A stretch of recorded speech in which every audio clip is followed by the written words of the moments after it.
Tribunal ya monene ya basoda ya RDC esakolaki lobi ete ezali na makoki mpona kosambisa François Beya, mopesi toli ya lokumu ya kala ya bokengi ya Tshisekedi oyo azali kosambisama mpona koluka kokweyisa bokonzi, kofinga mokonzi ya ekolo mpe kotindika basoda kosala misala elongo bani te. Haute Cour militaire eboyi kobimisa François Beya mpona mwa ntango moke na bato baye bafundamaki elongo na ye.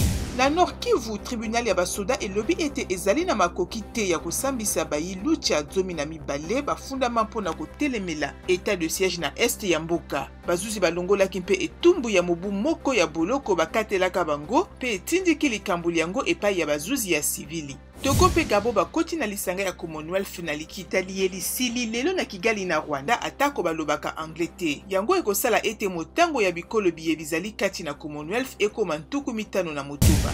Cour suprême ya États-Unis elongoli ndingisa epesamaka na basi ya Amerika ya kosopa zemi mpo kolanda bazuzi buku likonzi epesi nzela to makoki te na basi ya kosopa zemi.